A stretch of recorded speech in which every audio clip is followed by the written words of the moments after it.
Welcome back to the Balterra Wellness Podcast. Today, I'm coming to you from the Windy City, Chicago. After we wrap up today's conversation, I'm hoping to head over to Wrigley Field. Most people know it as the home of the Cubs, but fewer realize it's named after the Wrigley Company, the iconic chewing gum and confectionery company. Food science really does show up in the most unexpected places. Speaking of food science, today's guest is someone I've known professionally for nearly 2 decades, Joy Dubost. Joy Dubost and I both spent about 4 years together at PepsiCo, where I had the opportunity to see firsthand her passion for nutrition science and her ability to connect scientific evidence with real-world impact. Joy earned her PhD in food science from Penn State University and is also a registered dietitian. Throughout her career, she's held leadership roles at the National Restaurant Association, the Beer Institute, Unilever, Lipton Teas and Infusions, and today through her own consulting firm where she advises organizations on scientific affairs, food policy, advocacy, and health communication. And there's another side of Joy that many people may not know. She's also a figure skater. It's a fitting compliment to someone whose career has required both precision and discipline. I'm excited to catch up with an old colleague and discuss where nutrition science, public policy, and communications are headed. Joy, welcome to the show. Thanks for having me. All right, Joy, I want to start with a little story of how we interacted together in the past. We used to work at Pepsi together, right? And one of the events that they used to have was in New York City where we used to give away a soda to all the people. I think it was like some Sierra Mist or Diet Pepsi days or something like that. And it was in close to Rockefeller Center, or we had events in Rockefeller Center. And I remember thinking, hey, look at that figure skater down there that's doing such a good job. And they're like, that's Joy. I'm like, the Joy that works with us? And they're like, yeah, you are an amazing figure skater. And in my opinion, you were showing up everybody at Rockefeller Center. So do you still figure skate? And is that a passion of yours? What a question to lead with. Makes me blush. I'm giggling. I don't remember that. So good on you for remembering that. But I've spent my life at the rink. So some of those memories I block. So yes, I am still skating. Still skating. Believe it or not, I am. I go to the rink at least 4 days a week. Wow. I compete. So yeah, I mean, as I've gotten older, I've had to kind of, like many adult athletes, I guess, learn to shift focus on what your body is able to do and to focus on what it still can do and not what it can't do back, when you were in your prime, so to speak. That's right. But I have kept up with it for sure. I mean, like I said, I've done it most of my life. It's a passion of mine. It's an outlet, both mentally and obviously it's a good workout, so physically. Yeah. And I'm, working my way through the different disciplines of figure skating, meaning like when you saw me, I still do that today. We call it freestyle, so jumps and spins. But a few years ago, I've had several surgeries because of skating and all that pounding. And several years ago, I had a back surgery. So I was like, all right, I got to wise up to the game here. So I started ice dancing. So think ballroom dancing, but it's on ice. Wow. It's become quite popular. The U.S. has a very strong team. If anybody had watched the latest Olympics this year. But anyway, so I figured I would give it a try. And so I've been working my way through all the various ballroom dances, but they're on ice, obviously, with a partner. And I'm nearly there in completing that part of the discipline, meaning you take tests and you work your way up to the highest level. So I'm very close to, I've got 2 more to go and then I'll be done with that. But with that, I've been able to compete in ice dance now. So I've tried various things. But this year I went to my 20th adult nationals competition in the US and I've competed internationally over the years. So yeah, it's a big area of focus of mine. So. Okay, well, that's amazing. I don't think I realized how intense your career has been around figure skating. That's really impressive. And thank you. Part of that, it fits perfectly into what we want to talk about today, which is health, wellness, and the industry in general. My presumption is as an athlete that has that type of demand that gets you even to the point where you may need to have surgeries. You're constantly ensuring your body's in a fantastic condition to kind of go through that rigor and that grind. What are Either that or I'm really uh, injury oh prone, which I think it's a little of it's both. not that, but Yeah, I don't know. I look at some people, I'm like, how have you not had surgery? And I'm like going into my fourth one or something, but whatever. Anyway.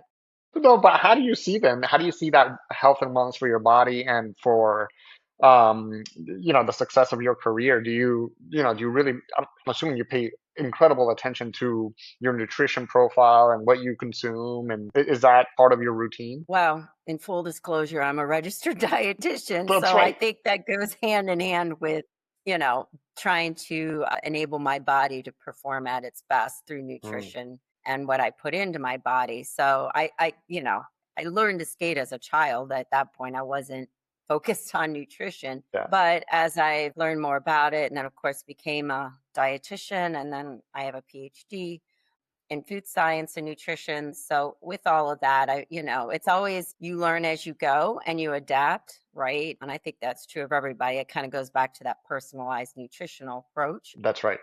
But knowing what the evidence says in the science, of course, you can create meal patterns or meal plans that work for your dietary patterns. And I've had the pleasure of helping other athletes, more like pro bono work on the side, but Okay. up and coming, very international, national, well recognized figure skaters to help them. Unfortunately, the sport has a lot of eating disorders, and through the years, people have started to talk more about it. Okay. That's good. And so I've been able to help some athletes through, their various ways that they train and Mm, through the diet and just kind of cut down on the persona that you have to be super thin to be a mm. successful figure skater. So yeah, I mean, it is very much dietary approach. It's also a lot of off ice training. That's a Peloton bike Behind you? Yeah. behind me that I love my Peloton. So shout outs to Peloton. Okay. But yeah, I mean, it's a lot of off ice training and various aspects of working on muscle strength Mm, and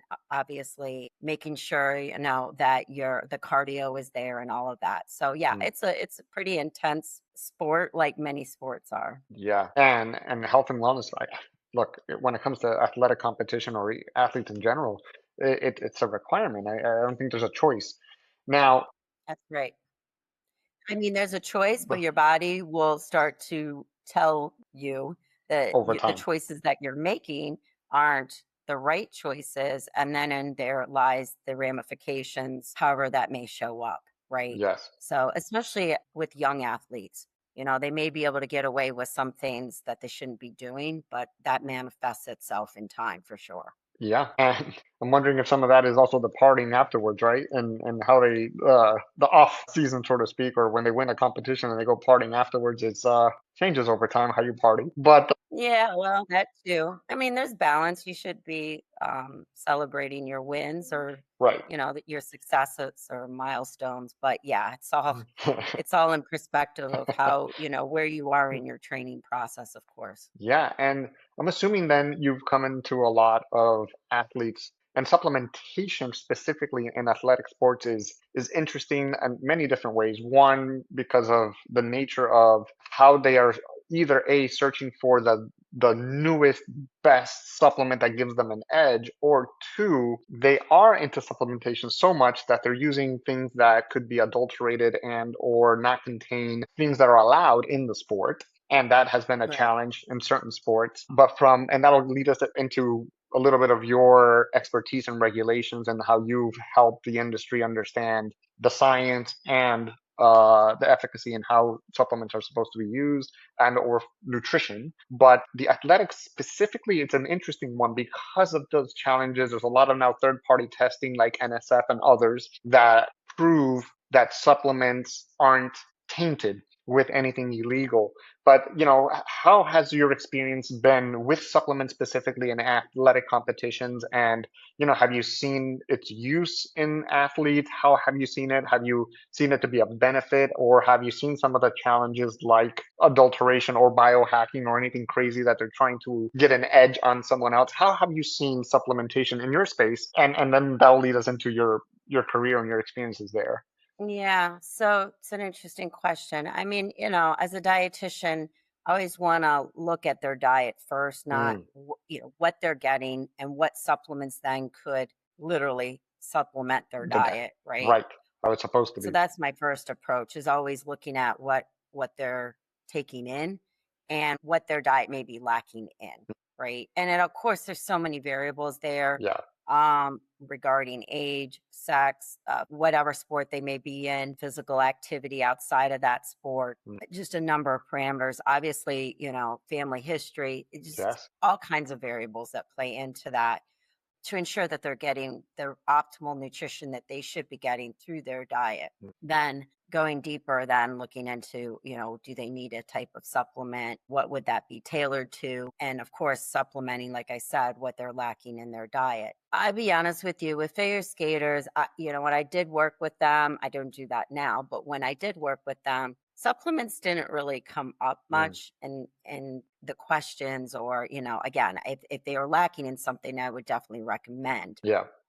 Most of the time they were meeting their nutrition through a proper diet. There were a few questions I would get, but I don't feel like that's an overriding area Okay. within my sport. That's good. Yeah. However, what I will tell you is just anecdotally, when you tell anybody you're a dietitian, especially those that are more in that wellness and working out, they immediately go into supplements right away, right? Mm. And want to tell me what their laundry list of supplements that they take and this and that and these ingredients and haven't you heard of this and what have you. This episode of the Balterra Wellness Podcast is brought to you by Balterra Incorporated, bringing trust back into the supplement space. Remember, stay balanced, stay clear. Now back to our show. And most of the time, I will tell you the reason that, I've never been a dietitian that has worked with individuals in the sense of counseling, Mm, helping them manage a disease, things like that. That has not been my focus. As you've already said, I've right. worked in the food industry my entire career.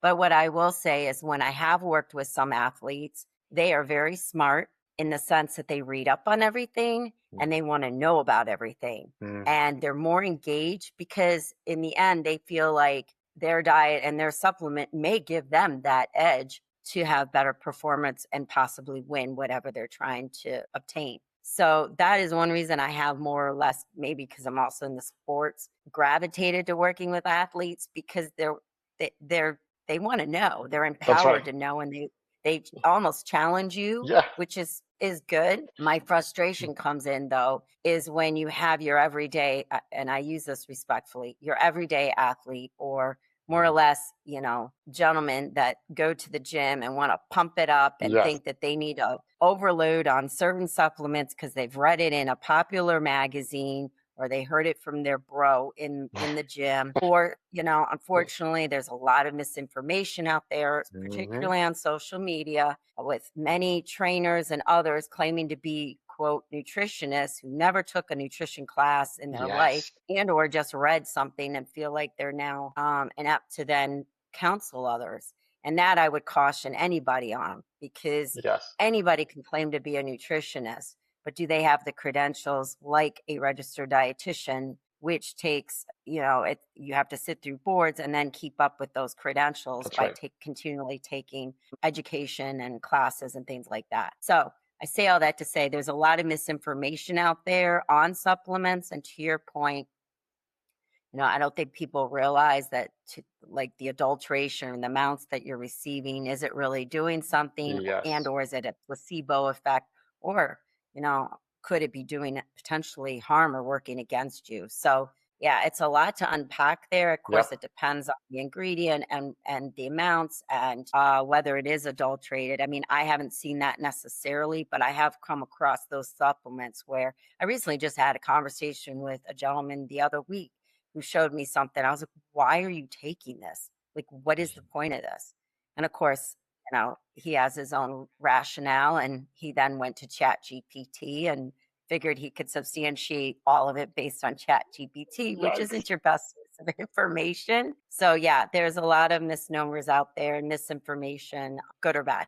Yeah. No, 100% agree. And that's when one of my journeys and missions is to help clear it up. I think, through our Wellness Made Clear, part of that is education. Part of that is bringing some of the myths to the forefront, even if I don't know the full answer, but to have those dialogues and to really engage with either consumers or industry specialists. But it's been tough. Consumers believe they know what they know, and the vitriol behind something is not regulated, something is not proven to be shown to be efficacious. And then Right. even influencers and people who have doctors in their title and should know, the difference between um, uh, correlation and actual evidence behind it, and yet they'll throw things out where the science isn't quite there yet. So that misinformation that you talked about, I've heard a lot around carrageenan, high fructose corn syrup, the dyes, and now the Maha movement has changed a lot of the conversation that we used to have versus what we're having now. And I think Yes, it sure has. you've been part of I've seen your post on LinkedIn, and you've been part of the forefront, the frontier of all of this. And I would love to hear from you, how you see this misinformation in your experience. What is your journey on in your career track? Because I've seen you all over FDA and Maha. And I think consumers and the industry would love to hear from someone like you who's in the forefront of all this. What is your perspective? And that's a little bit of an open-ended question, but tell us a little bit from your standpoint, what's going on, and what should we be aware of? Yeah, it's a very good question, particularly right now, because you're right, the dynamics and how people or consumers are paying attention to what in their food has completely changed, frankly. Yes. So, not to age myself, but I've been in the industry a very long time, and I've worked in the areas of nutrition, functional foods, bioactives, regulatory, and then food policy. Yeah. So sounds like a lot, but they're all very much intertwined, right? Hmm. So if you have the science, you want to ultimately know what the science says to support a particular ingredient at the right level. And then, of course, how do you communicate that? Well, FDA has regulations both on the food and beverage side as well as the supplement That's side correct. on how you can properly communicate that. And the running theme through all that is it must be evidence based. You must be Yes. able to substantiate whatever you state, whether off pack, because I think some people think you get a free ride if you can say it off pack in Mm, social media or websites. That's simply not true. correct. That is also regulated by the FTC as well as the FDA. Frankly, they're one and the same, whether you say it off pack or on pack. It's monitored or Exactly. I would say watched, particularly in this country where it's kind of the land of lawsuits. So there's what we call plaintiff challenges out there with consumers saying they may have taken something, it doesn't do Mm, what you said. I'm coming after you and I'm suing you. That's easy. frankly more the bigger challenge right now Hmm. with both food and beverages and supplements is that, you get better back up what you say and have the evidence, but also make sure that it's within the regulations to be able to do such, right? So that you could defend it. That's right. So that's my background. How that moved into where we are now. I mean, I lived in DC for a very long time and I don't know if you ever get comfortable, but got comfortable with the ways of how policy works. And DC's its own little bubble. And it's a lot of relationship building, Yes. working with the various agencies like FDA, Health and Human Services, HHS, US Department of Agriculture, and then all the non-governmental organizations that work there, the Um, NGOs, the trade associations, and then, of course, being up on the Hill and talking to members of Congress. I've gone through all of that. And even I've had the pleasure of working during the Obama administration with Michelle Obama's Let's Move campaign. So I got involved in that. So I've seen it kind of from all aspects. And I will tell you, fast forward to where we are now, I never thought we would be where we are now in the sense that things have completely changed with the mm, Make America Healthy Again movement. Of course, Secretary Kennedy has really brought focus. And I've seen this before, even during Michelle Obama's campaign, mm, where there's been focus brought to nutrition and health, yeah. but I've never seen it to the level that it is now. And I would say that the definition of healthy, what healthy means, has completely changed. Yeah. So back then, it was very much focused on almost a reductionist approach. So looking at a portfolio of products and saying, okay, we're lowering the calories, we're lowering what we call negative nutrients like saturated fat, sodium, and sugars, right? And that's what the industry would formulate to Right. meet certain criteria to then deliver a healthier option. And that was what we would consider healthy. Now, that is, unfortunately, in some respects, it's shifted away from some of that and is now been more towards the ingredient statement and all the ingredients that are in there. And Kennedy has had full responsibility of that. And I'm not saying that's good or bad. I mean, Mhm. I think people do need to be aware. I do think the industry has done their best with, again, you have limited information that you can put on a label, but they have tried to be more transparent. Correct. But consumers are paying way more attention to what's an ingredient statement and not just, what that ingredient is, but why is it in there? What is it doing? What's the functionality? And Yes. I've never seen a time like that. I mean, it is completely, like I said, shifted. So no longer is healthy just about the nutritional composition of that product, but it's also about what are those ingredients that are going in there? Why are they in there? And I want to know more. And can I have what's, quote, the clean label, right? So, Yes. make up a number. You'll get different answers from different consumers. I don't want any more than 4 ingredients in Right. my product or Yeah. whatever. Or I can't pronounce that, so it must not be good for me, which is a misnomer. That's right. So it's just so many other aspects to what makes a product healthy now. And that's where I feel like it has completely shifted and changed. And I don't believe, I mean, I think some people want to stick their head in the sand and think this will change once the administration changes or what have you. Too I late. don't think there's any going back. The I floodgates are mean, open. we know that FDA is addressing this. Hmm. They're going to update the generally recognized as safe. Yes. They're going to date that rule, and they're working on a couple of other things, but that completely addresses what's in the ingredient statement and the safety. Along the fact that I will say that research has evolved, and maybe it is a good time for us to be looking at some of these ingredients, especially because we know the microbiome is an important part of our health now, That's and right. that's newer research that's been evolving over the past decade. And a lot of these ingredients, we don't know how they impact the microbiome. And I'm not saying that to impact Yeah. fear, No. but I'm We need to saying know that it. Hmm. research is evolving. And it's good for us to relook at, okay, let's design a study to see how it is impacting and what it's doing. And, we're still trying to understand what the microbiome means from a total body effect. Right. But nonetheless, you got to start somewhere and let's look at these ingredients, let alone the combination of ingredients and the amount that we may be taking in. So, Mm. I think he's brought focus to a lot of that, which I think in some ways is good, and it holds the industry accountable for the number of ingredients. Not saying I agree with everything, because some of the other things that are being addressed are not necessarily science based. But this Mm. is one area that I think that both industry and the authorities could take a look at from an ingredient standpoint. No, 100% agree. And I think my frustration and happiness is also a double-edged sword, so to speak. As a product developer and someone who understands why we're using certain ingredients, I see the good of the utilization of some of those ingredients to deliver on benefits that the consumer are always asking for. Does it taste well? What's the texture? Does it dissolve well? All of those things necessitate ingredients. Now, I've also Right. seen the other end of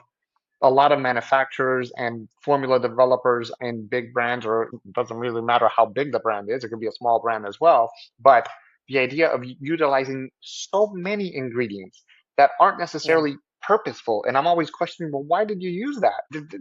Animal based protein already has inherent texture in it, but yet you see people adding texturizers to it. Why? Yeah.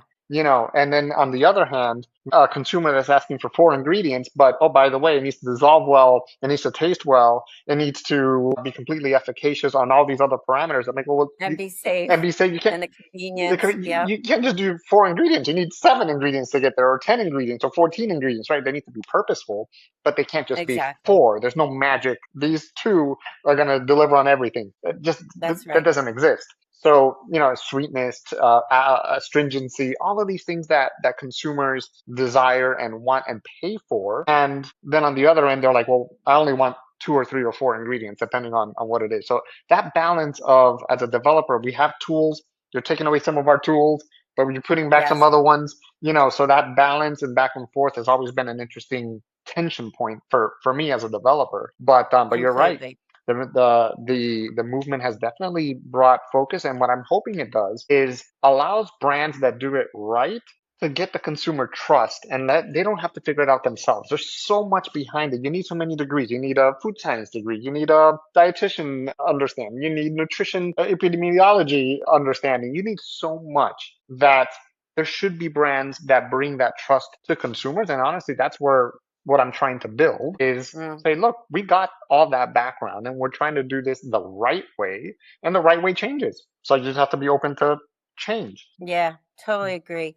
I think what frustrates me too, as a PhD food scientist, is that unfortunately the word food science has now been demonized to no end. And it's Yes. almost a profession that, should I say, you're embarrassed to say to Right. your average consumer, because I think this is where some of this information has gone awry. Hmm. That we, and the use of the word industry or food industry, it's Yeah. a catch all. Yes. And There's they've so many. made it black and white, and it frustrates me to no end because it's demonization of a profession that's a multidisciplinary profession, Yes. right? You know this. Food science is chemistry, it's microbiology, it's engineering, It's all of the above. it's nutrition. There's Hmm. so many different disciplines within that, and then you're demonizing that, let alone then saying that everybody that works in industry, they're evil, they're making addictive products, they're, Yes. always comparing it to everything that went down with smoking and, Yes. that industry as well. And so that's been my frustration. And Agreed. I'm not saying there aren't bad players out there, Yeah, there right? are. I think in any industry, you will find that, right? But Correct. that doesn't just mean that you throw everything out and demonize it. I mean, think of any industry. Like, if you had a recall on cars, Yes. does that say that all car Are manufacturers bad. are out to kill Right. people? Or, you know what I'm saying? It's Yes. just these extremes. Yes. And as far as well as I do, that, we're not, because I started off as a product developer as well, that we weren't concocting something to then run MRIs to check children's brain scans and MRIs No, to then force them to be addicted to no something. way. Like, it wasn't about that. Sensory, consumer science, we know that we would talk to consumers and have them taste products from an acceptability, because if Yes. they're not going to consume it, it's obviously not going to sell. And so, that's where I get some frustration that's happening now because of that demonization. And Yes. it's like, just all or nothing. They make it black and white. And it's not like that. There are companies out there, big and small, Yeah. that are trying to do the right thing, that are able to comply. I mean, we see this through history Yes. as the science has evolved around saturated fats, particularly around trans fat. That was one the industry Hmm. was able, keeping up with the science, to remove artificial trans fat and ensure compliance with the label. But all of that takes time as well. And I think some people are under the impression that companies can Overnight. move quickly and get the new product out on the market. And as well as I Oh, it do, takes it is years. not that simple, right? Hmm. Particularly if you haven't touched a formulation of a product, because why would you? It's doing well. It's your flagship brand. Hmm. That's the holy grail you don't touch. And now all of a sudden you need to relook at it. It can change the whole dynamics of the formulation and have a ripple effect. So Correct. there's a lot to think through there. And that's why I still stand behind being a food scientist, is because as much as you want to demonize them, you still need industry and you still need food scientists to be part of the conversation, Yes. to deliver upon what a consumer wants and ultimately still what's good for them. I love that. And I'm doubling and tripling down on that because I am marketing my brand and my company as a food scientist led company. So we'll see how that does. But the idea is, we need more food scientists' voices out there. And there are not a lot of Yes, companies that put them in the forefront, at least not product that's right. developers. There's other types of scientists that I think are absolutely fantastic for it, medical directors and stuff like that from companies that do a good job, but there's a tie-in, I think, to the formulation that is still missing that I want to bring to the table. And in our last couple of minutes here, Joy, I know you are big on bioactives as well, so I wanted to give you a little bit of that forum to talk about bioactives, and then we can sign off. But tell us, in your perspective, what should consumers know? What are bioactives? Why are they important? happen to love bioactives in terms of what we do for supplementation and how to use some of them even in the food and beverage side of the world.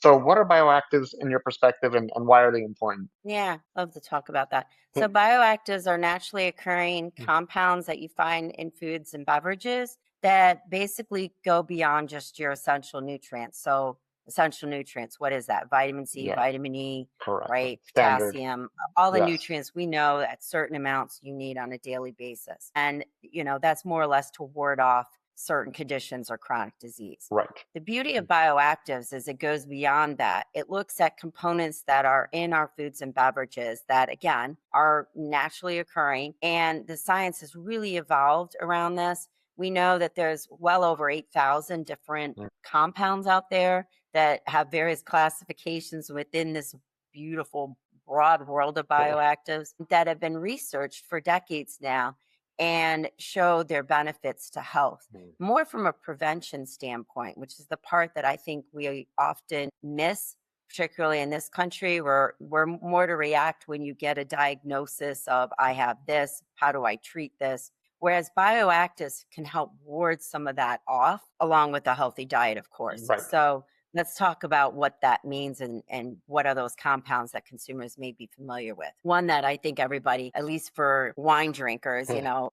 typically a savvy wine drinker will be like, oh, wine's good for me. That's right. And if you ask them, they may be able to say Spiritual. resveratrol. Oh, what's that compound? Resveratrol.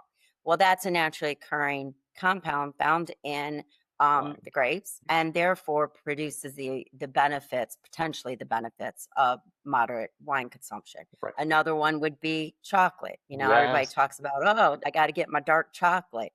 Well, that's because of those bioactives in dark chocolate, particularly flavonoids. One that I actually led with one of the companies I worked for was the naturally occurring compounds found in tea. And also, there's plenty out there in coffee. So, tea and coffee, unsweetened tea and coffee have naturally occurring bioactives. In tea, it's flavonoids or Mm. flavanotriols. And we know based on the evidence that regular tea and coffee consumers reduce their risk of heart disease. And so we have tied this to looking at what's the bioactive, what's the amounts that you may need on a daily basis, Mhm. because there is no necessarily recommended amount for these various compounds.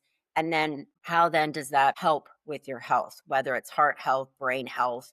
I mean, blueberry, another one would be blueberries, Blueberries. right? Yes. A lot of research on blueberries, good for heart and brain health. So this is just a world that I think is the supplement industry has definitely grasped onto. Many of the supplements there that you may see on the shelves have the essential nutrients, but they've also looked at these bioactives and they extract them out of whatever the original form was, whether that was a berry or what have you, Right.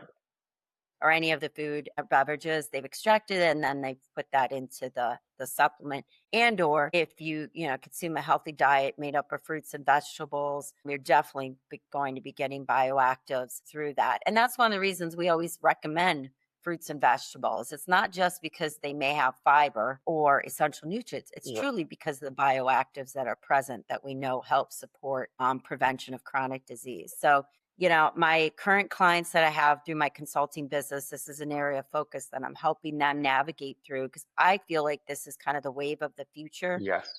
Consumers are actively seeking out what a bioactive is. They want to learn more. They want to have, a product that's going to meet whatever they're trying to, prevent or support in their health. And so I think food and beverage companies really need to get on board because supplements have been doing it.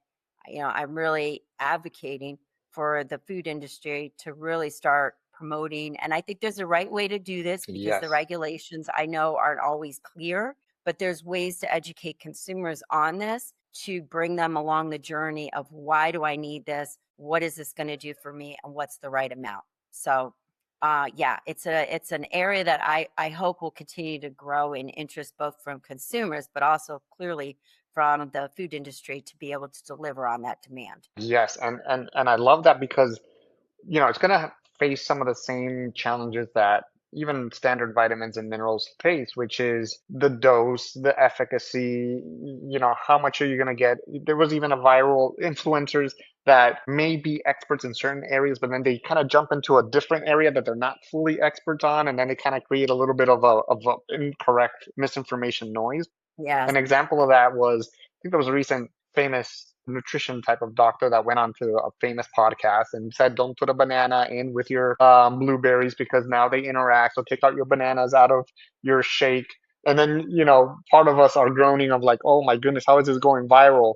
And on the other hand, it also shows the complexity of the science. And that's always Yes. the issue. Everything is complex. They're partly right, but that partly right makes it a viral moment, not a efficacious understanding of how things work. And that Right. is a big gap that I think the industry continues to have. And by the industry, I mean the supplement industry, is we're faced with those challenges of an exciting world. Bioactives are full, the polyphenols, the flavonoids.